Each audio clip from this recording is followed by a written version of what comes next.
Hello बच्चों, कैसे हो आप सभी लोग। तो अभी तक हमने देखा है कि करंट क्या होती है, पोटेंशियल डिफरेंस क्या होता है। बेसिकली हमने दो फॉर्मूले पढ़े हैं जो कि बहुत ज्यादा काम के हैं। क्या क्या है वो फॉर्मूले? एक तो पढ़ा हमने करंट का। तो करंट क्या होती है?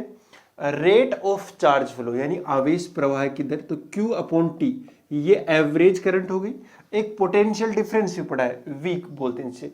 और किसी चार्ज पर कितना वर्क डन होगा, वो वर्क डन कैसे कैलकुलेट करते हैं? तो वो करते हैं W is equal to Q into में V। और V पोटेंशियल नहीं है, पोटेंशियल डिफरेंस है। ठीक है ना, बात समझ आ गई ना। पोटेंशियल नहीं, पोटेंशियल डिफरेंस है। और पोटेंशियल डिफरेंस में क्या अंतर होता है, ये भी ठीक तरीके से समझ लेता है। और बैटरी, सेल, जितने भी अपने देखे थे कि कौन कौन सा अपना डिवाइस जो होता है, या मैं बोलूँ एलिमेंट, उसको किस सिंबल से अपन डिनोट करेंगे, वो सारे हमने लास्ट क्लास में देख लिए थे। तो आज की क्लास में हम पढ़ने वाले हैं ओम्स लॉ। क्या होता है ओम्स लॉ? देखो भैया, एक साइंटिस्ट थे, उन्होंने ये उनके नाम पे ही पढ़ा हुआ है ये लॉ, तो उसको जानते हैं। उन्होंने क्या किया, एक कंडक्टिंग वायर ले लिया। जैसे मान लो कि ये आयरन का, एल्यूमिनियम का या सिल्वर का है, किसी का भी हो सकता है। फिक्स लेंथ का ले लिया कि इसकी लेंथ इतनी हो गई, क्रॉस सेक्शन ले लिया। दो तीन चीज आने वाली है। लेंथ को तो आप जानते हो, जैसे ये वायर है तो इसकी इतनी लंबाई क्या होगी, लेंथ होगी। ये क्या होगी, इसकी लेंथ होगी। मैं कई बार बोले वो क्रॉस सेक्शनल एरिया।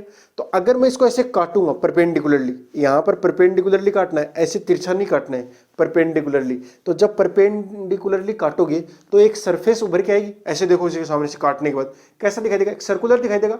हाँ, अभी तो ये सिलेंड्रिकल है, इसलिए आपको कैसा दिखाई देगा, सर्कुलर दिखाई देगा। जैसे वायर होते हैं जो खंभों के ऊपर लटके रहते हैं, अगर आप उनको भी काटोगे ऐसे तो कैसा दिखाई देगा, सर्कुलर ही दिखाई देगा, एक सर्कल दिखाई देगा। ठीक है सर, तो वही क्या हो गया उसका क्रॉस सेक्शनल एरिया। ऐसा एक वायर लिया और उस वायर के एंड्स पे क्या लगा दी, बैटरी। तो मैं ये दिखा रहा हूं कि ये क्या है भैया, एक वायर है। मैं ठीक ठीक से दिखा देता हूं। ये एक वायर लिया उन्होंने, ओके सर, और इस वायर के एंड्स पे लगा दी गई एक बैटरी इस तरीके से। इस बैटरी का पोटेंशियल डिफरेंस कितना है, V है। कितना है भैया, V है। कितना है भी, V है। अब क्या किया उसने, किया क्या मैं ये बताना चाह रहा हूं। तो जब V थी तब इसमें से कुछ क्या आ गई भैया, करंट आ गई। तो वो करंट कितनी बता दूं मैं, I बता दूं। फिर जैसे V का वैल्यू कितना हो सकता है, 10 वोल्ट हो सकता है। तब कुछ करंट आई, जैसे मान लो 2 एम्पियर आ गई। ठीक है, फिर क्या 15 वोल्ट, तो आ गई 3 एम्पियर। फिर क्या 20 वोल्ट। इसको कुल मिलाकर पोटेंशियल डिफरेंस बढ़ाया जा रहा है। कहां पर, इस कंडक्टिंग वायर के एंड्स पर। और कंडक्टिंग वायर के एंड्स पर जब जब पोटेंशियल डिफरेंस बढ़ रहा था तब तब करंट भी बढ़ रही थी। करंट कैसे नापी होगी, तो उन्होंने लगा दिया एक एमीटर। पता ही चल गया हो ना, एमीटर का मेन काम क्या होता है, कितनी करंट जा रही है। तो देखा, जितने मान लो कि 10 की है तो 2 एम्पियर, 20 की है तो 4 एम्पियर, इस तरीके से करंट बढ़ रही थी। तो उनको पता लग गया कि जो ये करंट फ्लो हो रही है ना, ये इस अप्लाइड पोटेंशियल डिफरेंस के प्रोपोर्शनल है। यानी बहने वाली विद्युत धारा आरोपित किए गए विद्युत विभवांतर के समानुपाती है। ये चीज समझा रही ना।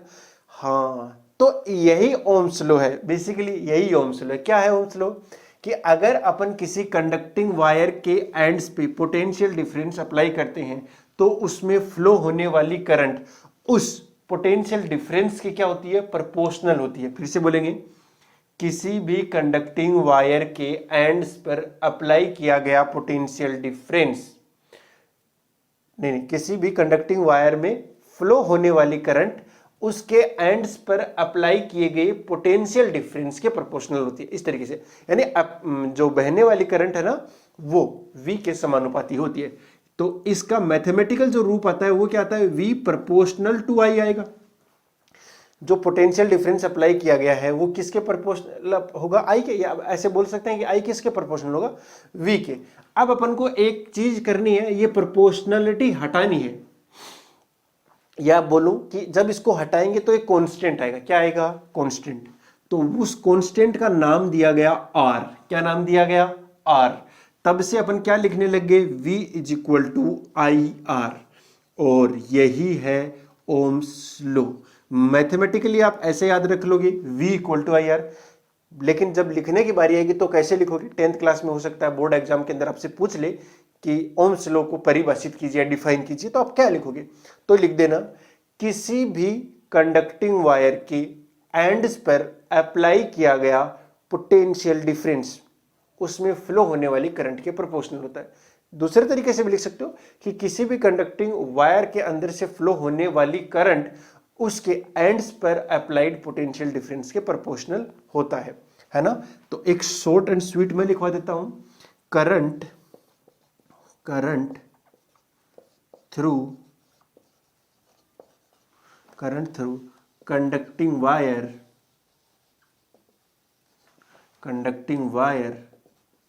is directly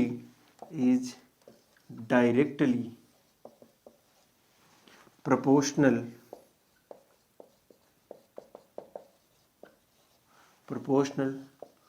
to the applied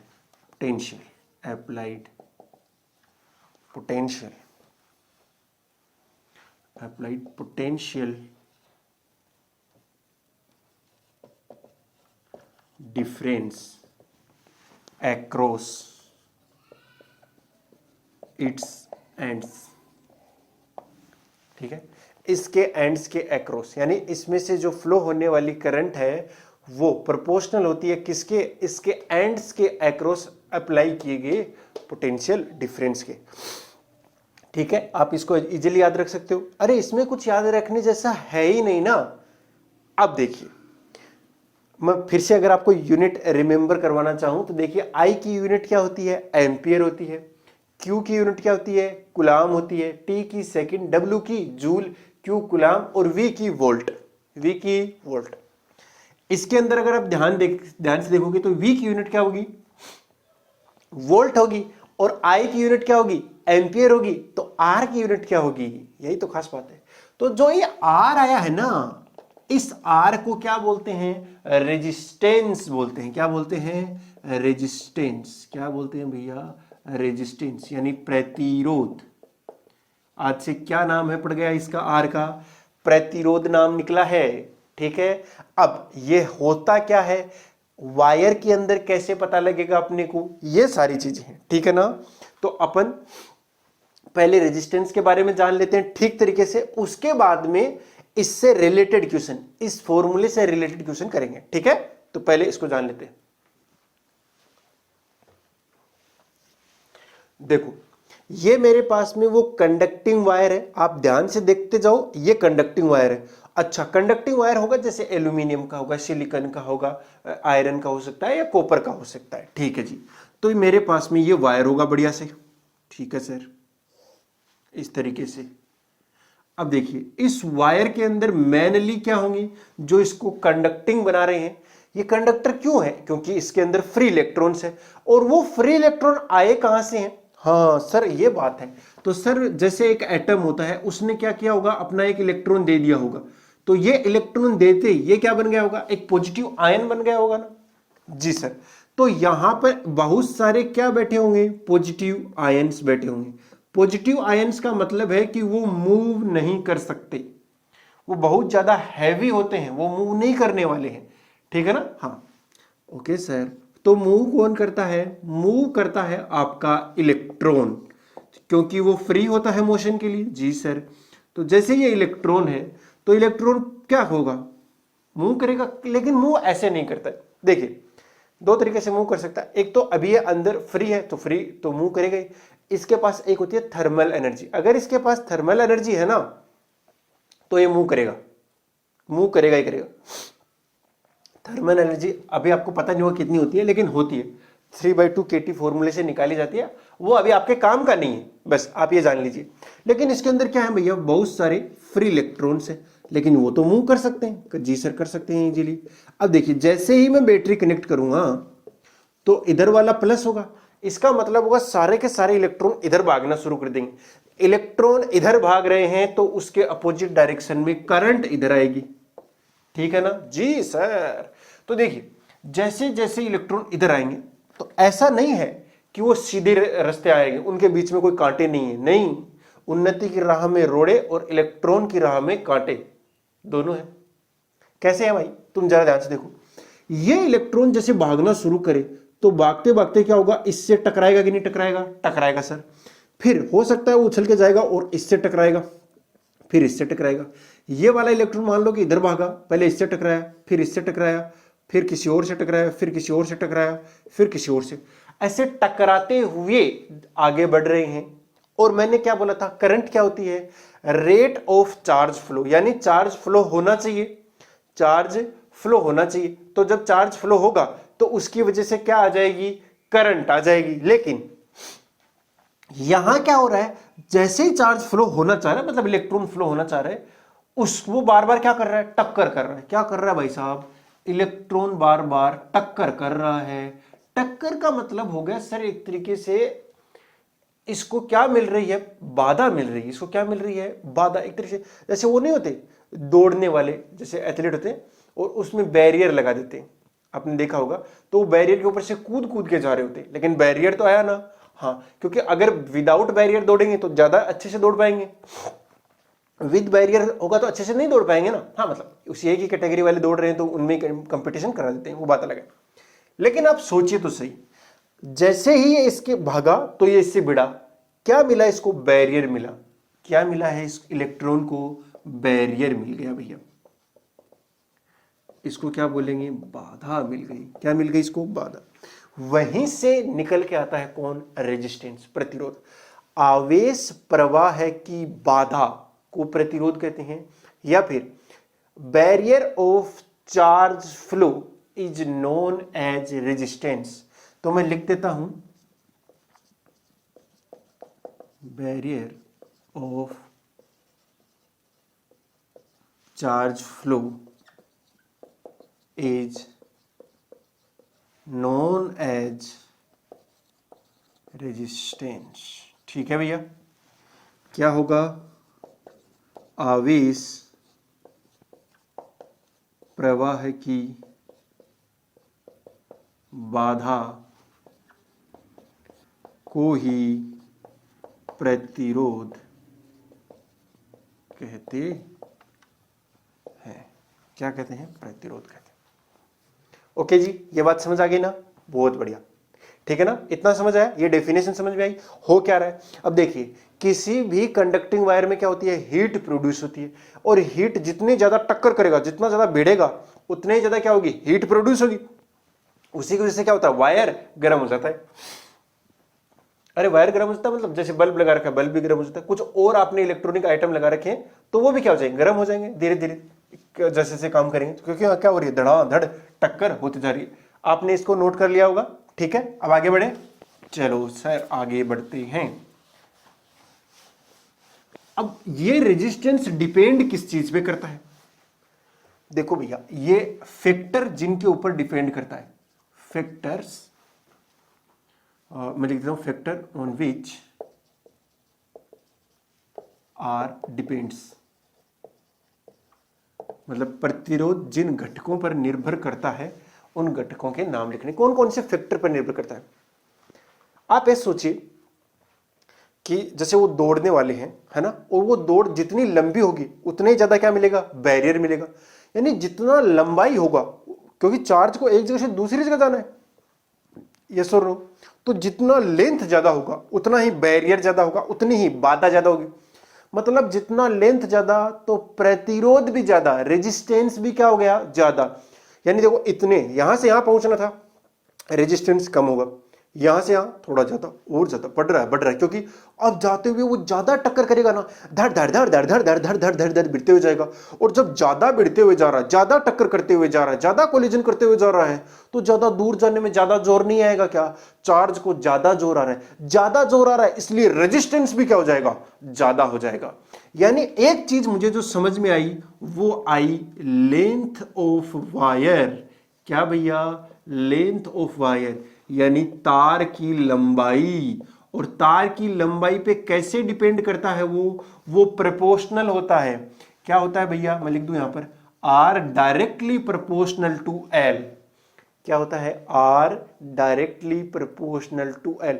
L जितना ज्यादा आर भी उतना ज्यादा। जैसे अभी भी ओम में देखा था, वी जितना ज्यादा उतनी ही आई ज्यादा। वी मतलब अप्लाइड पोटेंशियल डिफरेंस जितना ज्यादा उतनी ही उसमें से जाने वाली करंट ज्यादा।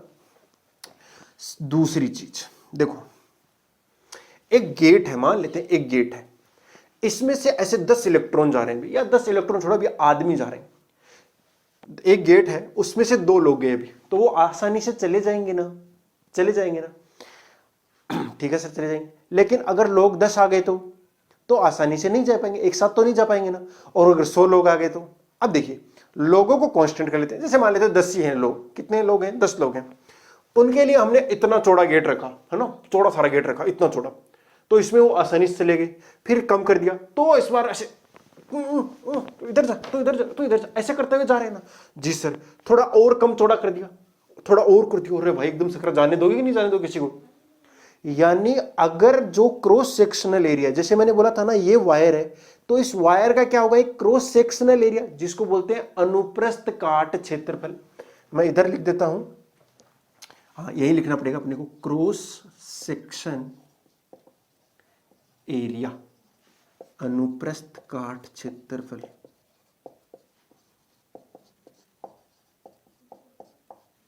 क्या होता है भैया अनुप्रस्थ? तो जैसे ही मैंने इसको परपेंडिकुलरली काटा तो क्या दिखाई देगा, एक सर्कल दिखाई देगा। सर्कल अगर मान लो छोटा हुआ तो इलेक्ट्रॉन को जाने में क्या आएगा, जोर आएगा।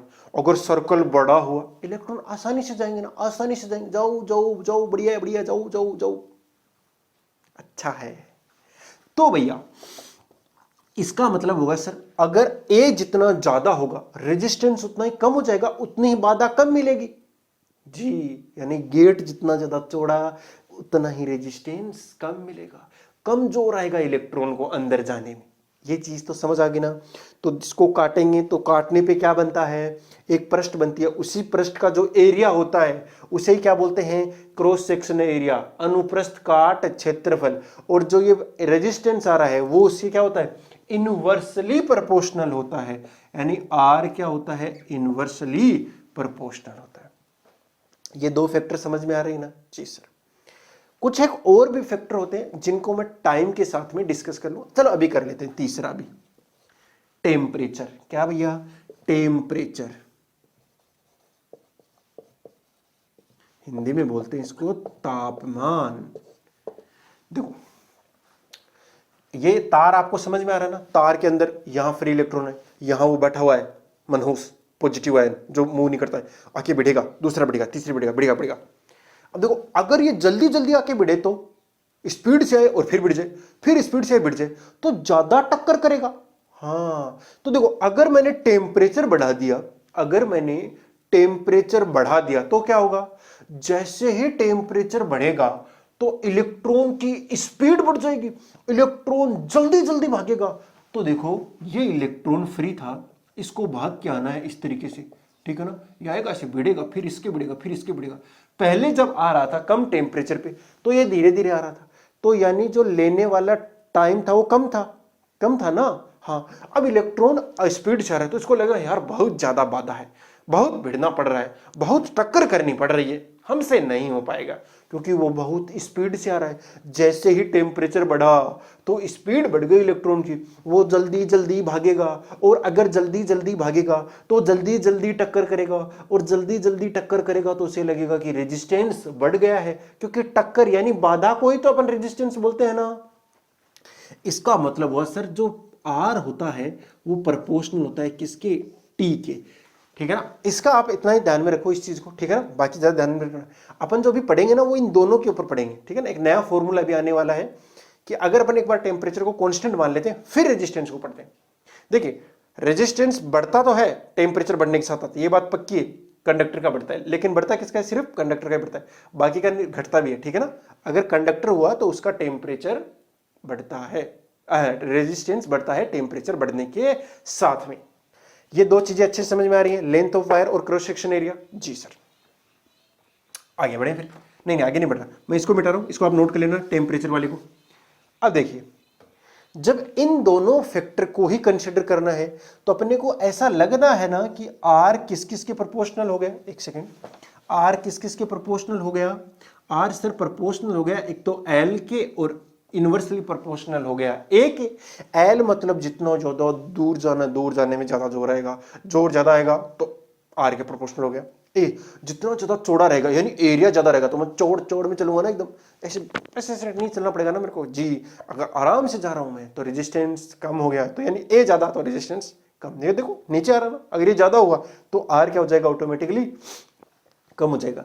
इस चीज को यानी इस प्रोपोर्शनलिटी के साइन को हटाने के लिए एक कांस्टेंट आता है, उसको बोलते हैं आर इज इक्वल टू रो से लिखेंगे, इसका नाम है रो, ठीक है ना। ये जो साइन बनाते हैं ना इसका नाम क्या है, रो, RHO बोलते हैं इसे, क्या बोलते हैं, रो, ठीक है। रो एल अपॉन में ए, ये आ गया किसका फॉर्मूला, ये है रेजिस्टेंस निकालने का फॉर्मूला। सर ये रो क्या चीज है, बताते हैं। रो है रेजिस्टिविटी, क्या है, रेजिस्टिविटी, रेजिस्टिविटी, रेजिस्टिविटी हिंदी में बोलते हैं प्रतिरोधकता, प्रतिरोधकता। और एक चीज और बता दूं मैं, इस प्रतिरोधकता को उल्टा करेंगे तो बन जाएगी चालकता। यानी अगर किसी का प्रतिरोधकता ज्यादा है तो उसकी चालकता कम, अगर किसी की चालकता कम है तो प्रतिरोधकता ज्यादा। ऑटोमेटिकली समझ जाओगे ना जी सर।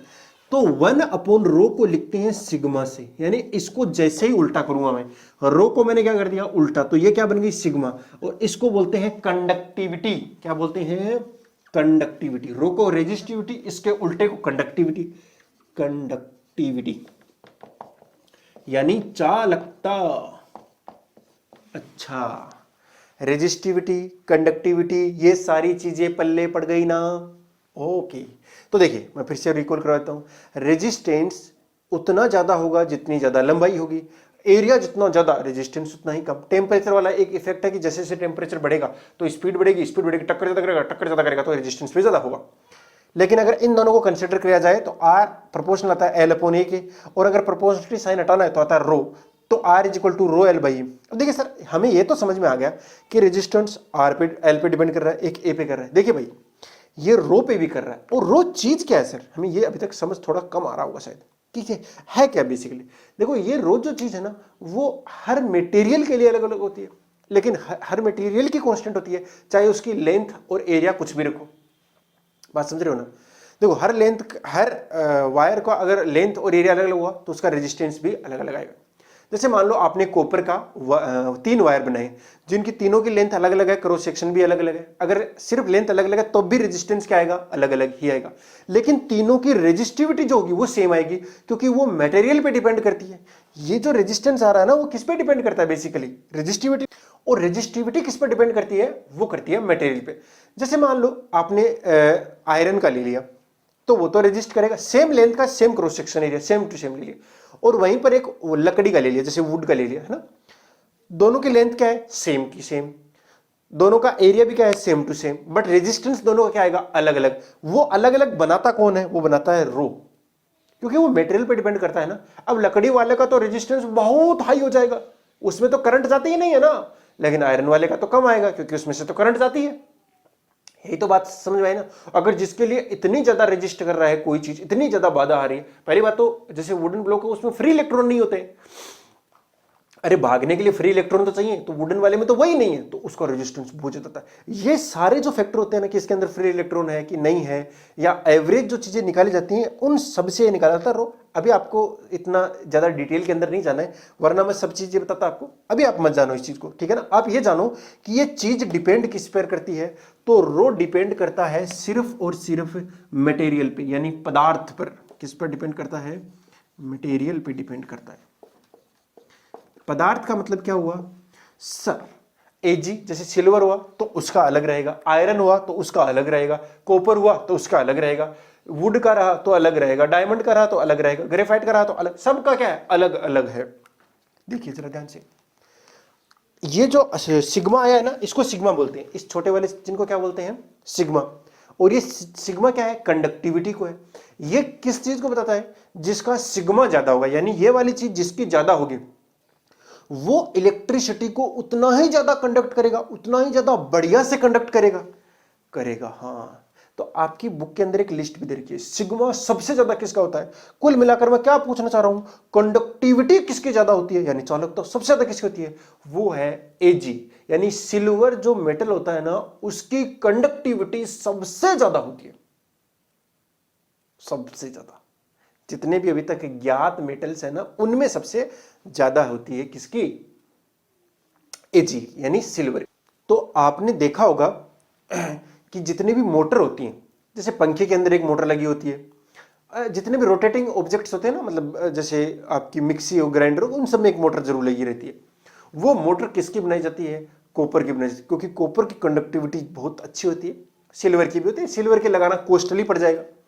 जो आपके वायर नहीं होते, ये ऊपर से जा रहे होते है ना, अरे खम्भों के ऊपर आपने वायर देखे होंगे ना, नंगे वाले वायर, यार जिनके ऊपर केबल होती है या अंदर वायर होता है, वो सब किसके बने होते हैं, एल्यूमिनियम के। आपके घरों में आ रहे हैं उनकी बात नहीं कर रहा, हो सकता है किसी ने तांबे के लगा रखे हो ज्यादा अच्छे के लिए, क्योंकि ज्यादा अच्छा रहेगा तो आपको समझ में आ जाएगा कि उसकी कंडक्टिविटी ज्यादा है, ठीक है ना। और अगर करंट की बात आ रही है तो किसमें शॉर्ट सर्किट होगा, किसमें नहीं होगा, ये भी अपन चेक करेंगे कि क्या वायर अच्छी क्वालिटी का लेना चाहिए कि नहीं लेना चाहिए, पतला लेना चाहिए कि मोटा लेना चाहिए। ये सब चीजें पर आने वाले लेक्चर में डिस्कस करेंगे, जब अपन हीट को डिस्कस करेंगे कि कब हीट ज्यादा प्रोड्यूस होगी, ठीक है ना। हाँ, बहरहाल अब ये समझिए कि ये क्या है, कंडक्टिविटी है, और ये सबसे ज्यादा किसकी होती है, एजी की, सिल्वर की सबसे ज्यादा होती है। ये चीज समझा कि ना। हाँ, और ये हर एक मटेरियल का अलग अलग होगा। आपकी बुक में एक लिस्ट दे रखी है और उसके नीचे लिख रखा है कि इसके जो वैल्यूज हैं वो आपको याद नहीं करने हैं। अगर एग्जाम में क्वेश्चन आया, इसका मतलब आपको रो की वैल्यू दी जाएगी, बस बात खत्म हो गई, फिर आप निकाल लोगे। अरे निकाल लोगे ना इजीली, जी सर, ओके, ये समझ आ गई ना। हाँ, ये देख लेना, जैसे जो कंडक्टर होते हैं उनकी क्या होती है, कंडक्टिविटी हाई होती है। जैसे सिल्वर हो गया, आपका गोल्ड हो गया, आयरन हो गया, एल्यूमिनियम हो गया, वो सारे जैसे कॉपर, ये सारे चीजें की कंडक्टिविटी क्या होती है, बहुत ज्यादा होती है और बहुत अच्छी हाई होती है। उसके अलावा जिसकी कंडक्टिविटी बहुत कम होती है यानी रेजिस्टिविटी हाई होती है, वो क्या होते हैं, जैसे इंसुलेटर होते हैं वो सारे आ जाते हैं उसमें। कार्बन आ गया, हाँ, कार्बन का जो एक अपरूप है यानी ग्रेफाइट, वो ग्रेफाइट क्या होता है, कंडक्टर होता है, इलेक्ट्रिसिटी का कंडक्टर होता है। लेकिन जैसे डायमंड है वो नहीं होता है। ग्रेफाइट में इसलिए होता है क्योंकि उसमें क्या होती है, लेयर्स पाई जाती है और हर लेयर में एक फ्री इलेक्ट्रॉन होता है, तो जहां फ्री इलेक्ट्रॉन होगा उसकी कंडक्टिविटी ठीक वैसी ज्यादा ही रहेगी। तो ग्रेफाइट क्या होता है, इलेक्ट्रिसिटी का कंडक्टर होता है, बट जो आपका फ्लोरीन होता है एंड आपका डायमंड होता है, बाकी जैसे लकड़ी होगा, लकड़ी में भी क्या होता है, कार्बन ही होता है, ये नहीं हो पाते हैं, ठीक है ना। और भी बहुत सारे क्या है, नॉन मेटल्स हैं, जिस किसके कैटेगरी में आते हैं, इंसुलेटर कैटेगरी में आते हैं। उनकी रेजिस्टिविटी क्या होती है, हाई होती है, कंडक्टिविटी बहुत लो होती है। ओके, ठीक है, ये चीज अच्छे से समझ में आ गई होगी, रेजिस्टेंस का पूरा खेल समझ में आया। अच्छा, चलो एक बार रिकॉल करवा देता हूं मैं सारी चीजें, ताकि आपको अच्छे से समझ में आ जाए।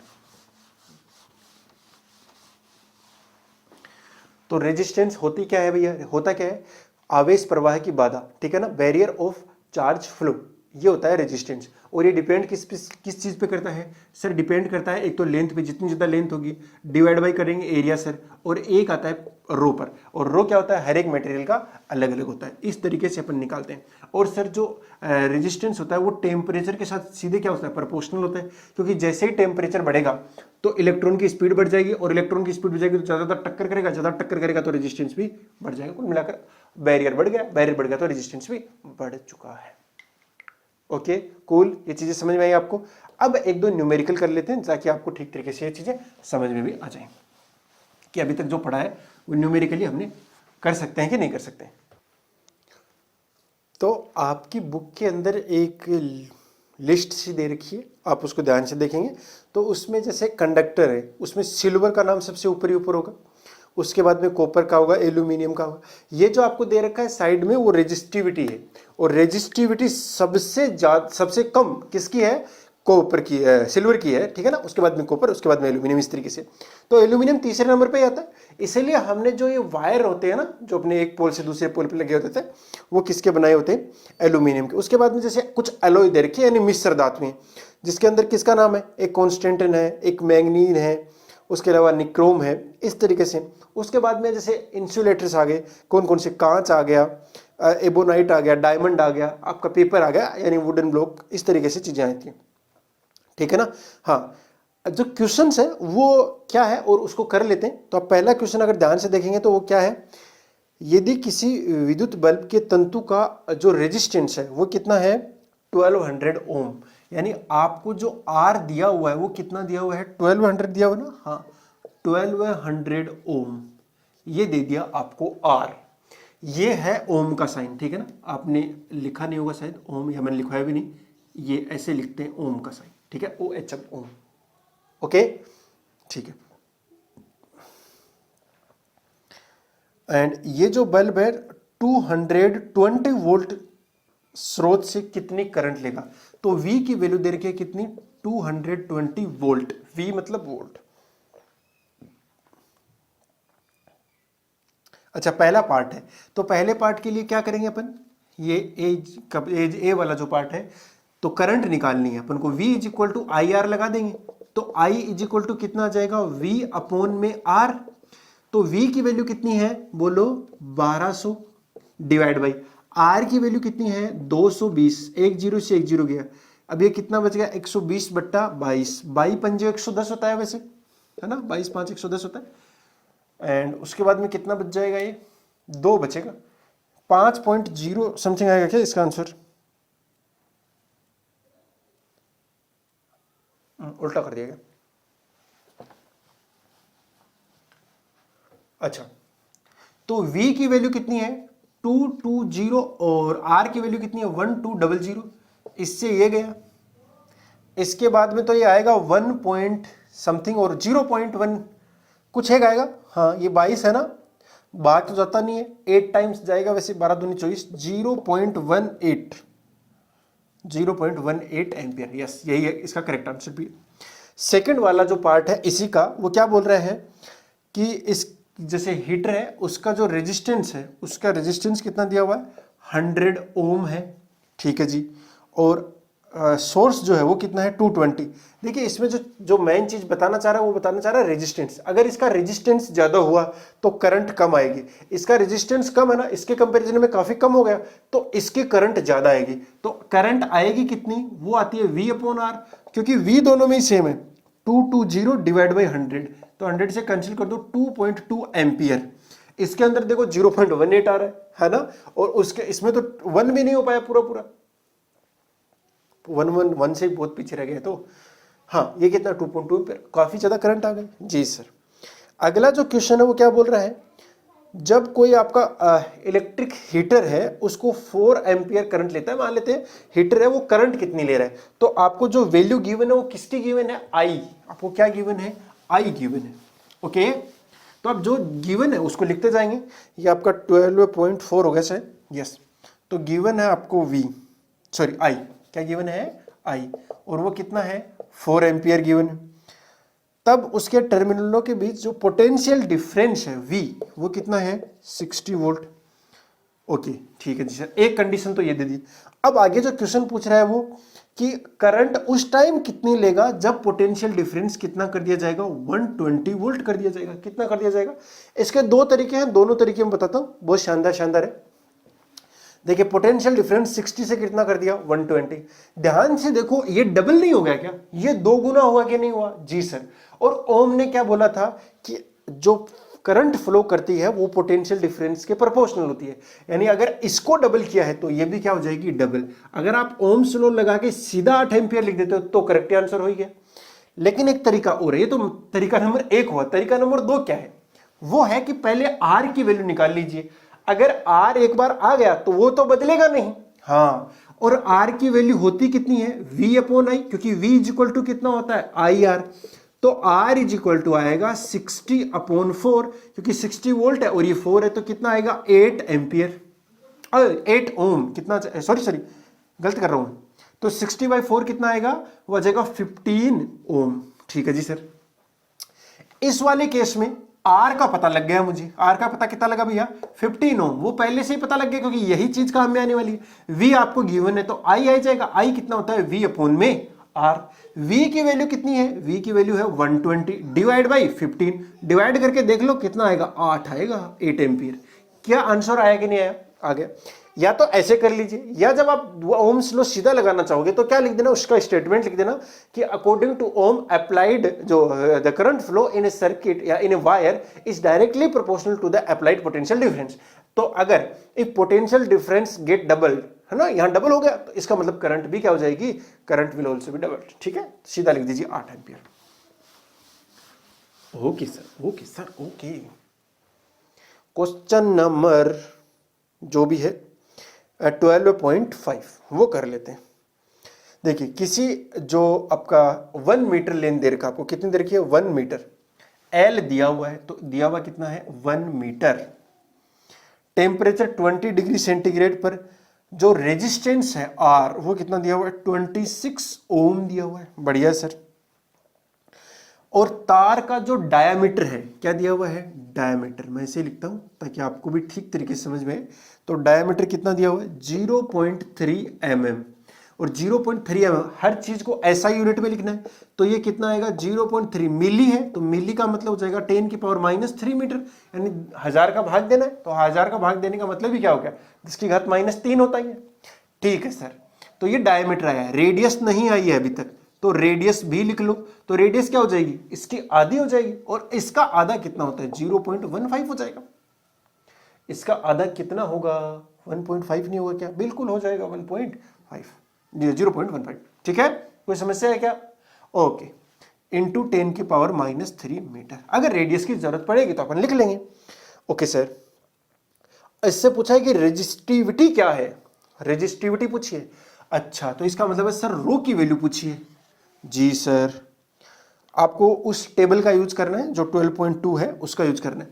तो एक फॉर्मूला आपको याद होगा, R = ρL/A, थोड़ी देर पहले पढ़ा है। पूछा क्या है हमसे, रो पूछा है, तो रो को निकाल दो, रो निकालेंगे तो R के साथ गुणा हो जाएगा कौन A, और L का क्या कर देंगे डिवाइड कर देंगे। ठीक है जी, तो रो R की वैल्यू कितनी है 2626 इंटू में ए। हाँ, मैं बता दूं एरिया जो हम काट के देखेंगे वो कैसा बनेगा, सर्कल बनेगा, सर्कल यानी वर्त, और वर्त का जो क्षेत्रफल होता है यानी एरिया होता है वो कितना होता है πr²।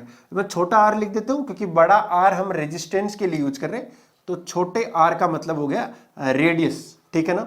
ठीक है जी सर, तो a की जगह मुझे क्या लिखना है πr², तो r इंटू में πr²/L। ओके, कोई समस्या नहीं है सर। तो ये कितना आएगा 2626, फिर पाई कितना होता है, आप 22/7 लिखना चाहो वो लिख दो, या फिर 3.14 लिख दो, इंटू में r² यानी इसका स्क्वायर करना है, तो 0.15, 0.15 कितना होता है, चलो इसको एक और टर्म लिख देते हैं 1.5 लिख सकता हूं मैं इसको, इंटू में 10⁻⁴ यानी एक जीरो नीचे खिसका दो ना। अब ये 15 बन गया, वैसे अगर आप ध्यान से देखो 15 का स्क्वायर होता है 225, यानी 2.25 आएगा, 2.25 गुणा इसका भी तो स्क्वायर आएगा यानी 10⁻⁸ आएगा, डिवाइड बाई नीचे L है कितना 1। अब ये जब सारा ताम झाम कैलकुलेट करोगे तो वो कैलकुलेट करने के बाद में आता है कितना था भाई 1.84 इंटू 10⁻⁻6, 1.84 इंटू 10⁻⁻6 ओम मीटर। इसकी जो यूनिट आएगी वो कितनी आएगी ओम मीटर। वो ओम मीटर आएगी क्यों वो देख लेते हैं। तो ध्यान से देखो, रो क्या आ रहा है RA/L आ रहा है। आर की यूनिट क्या होगी, जैसे रो की यूनिट निकालनी है तो आर तो होता है ओम, जी सर। ए की यूनिट होती है मीटर स्क्वायर क्योंकि एरिया है, डिवाइड बाई ये क्या है मीटर, 1 मीटर से मीटर कैंसिल आउट हो गया, क्या बचा ओम मीटर, क्या बचा ओम मीटर। अब आपको ये टेबल के साथ मैच कर लेना है। तो जो अभी अभी हमने टेबल देख रहे थे उसमें ये 10⁻⁻6 किस ऑर्डर का, किसके लिए आता है, ये आपका मैग्नीन के लिए आ रहा है 1.84। हाँ, किसके लिए आ रहा है, मैग्नीन के लिए, मैग्नीज के लिए, मैग्नीज के लिए, मैग्नीज के लिए, इसके अंदर दिया भी होगा। हाँ, मैग्नीज की विद्युत प्रतिरोधकता ये इसके साथ, रेजिस्टिविटी इसके साथ मैच कर रही है। अरे बोलो कोई समस्या है क्या? नहीं। अगला जो लास्ट क्वेश्चन है आज का वो है 12.6। ठीक है, आपकी स्क्रीन के ऊपर शायद आ गया होगा, आप देखते जाइए और इसको हल करने का ट्राई कीजिए। चलो, क्वेश्चन क्या बोल रहा है 6 वाला, L तो लेंथ है और A क्या है उसकी थिकनेस, और उसका रेजिस्टेंस कितना है 4 ओम। कितना है भैया 4 ओम। और इसी सेम पदार्थ सेम मटेरियल का मतलब क्या होता है कि उसकी रेजिस्टिविटी सेम रहेगी।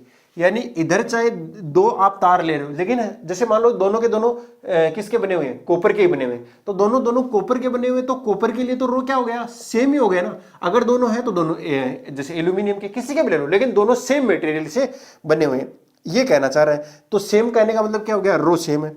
तो इधर वाले का कितना है, इसकी लेंथ कितनी है, L तो लेंथ है और इसका 4 ओम, और इधर जो है उसकी लेंथ है L/2 और जो एरिया है वो 2A है, और इसका एरिया कितना है A, तब कितना आया 4 आया। कैलकुलेट कर लेते हैं भैया। तो देखो R इज इक्वल टू आता है रो L अपॉन में A। ये मैं R1 नाम दे दूं इसको, बोलो कोई समस्या है क्या? नहीं। देखिए तो मैं यहां से इसी को निकाल लेता हूं, किसको? रो को ही निकाल लेता हूं, ज्यादा अच्छा रहेगा जी। ये R दिया हुआ है कितना? 4 इज इक्वल टू रो पता नहीं, ये L है और नीचे वाला A है। तो यहां से जो रो आएगा वो कितना जाएगा? 4A अपॉन में L। क्या मैं यहां से ये रो तो निकाल ही सकता था इस वाले से? जी सर। अब देखिए इधर वाला जो R2 आएगा वो मुझे निकालना है, पता नहीं है कितना है लेकिन निकालना है। और वो आएगा सर फॉर्मूला तो वही रहेगा, रो बदलेगा क्या? नहीं बदलेगा। L की जगह लिख देंगे L/2 और A की जगह लिख देंगे 2A। जो दिया हुआ वही लिखेंगे ना भाई। अब देखिए ये 2 भी नीचे आ जाएगा, तो बेसिकली रो L अपॉन में 2 2 कितना हो गया? 4A हो गया। R2 इज इक्वल टू, देखिए L पोन में 4A तो मैं साइड में ले लिया, बच गया कौन? रो। और रो की जगह ये रख दीजिए, क्या आएगा? 4A अपॉन में L, यानी A से A गया और L से L गया, तो जो R2 आया वो कितना जाएगा? 1 ओम। कितना जाएगा? 1 ओम आएगा। बोलो, ये तो ऐसे 12th स्टैंडर्ड का सा क्वेश्चन हो गया, मतलब अच्छा क्वेश्चन है काफी। ठीक है, समझ में आता है तो अच्छी बात है, नहीं आता तो दोबारा देखिए, समझ में आ जाएगा क्या किया है मैंने। ओके, तो कूल, ये चीजें आपको समझ में आ गई ना? बहुत ही अच्छा प्यारा सा क्वेश्चन था। और इसी के साथ मैंने ये वाले क्वेश्चन तो सारे करवा दिए। इसके बाद आप और भी क्वेश्चन देखें जिनको आपको डिस्कस करना चाहिए या खुद से ही करना चाहिए, मतलब अभी आप खुद से ट्राई कीजिए। और अगर डाउट आते हैं तो मुझसे पूछ सकते हो, मेरे कॉन्टैक्ट डिटेल्स आपको मिल जाएंगे, चैनल के ऊपर मिल जाएंगे, और अगर और कहीं देखोगे तो वहां भी मिल जाएंगे। ठीक है ना? ठीक है, ओके बेटा, चलो, wishing you all the very best. मिलते हैं नेक्स्ट क्लास में, तब तक के लिए बाय, जय हिंद।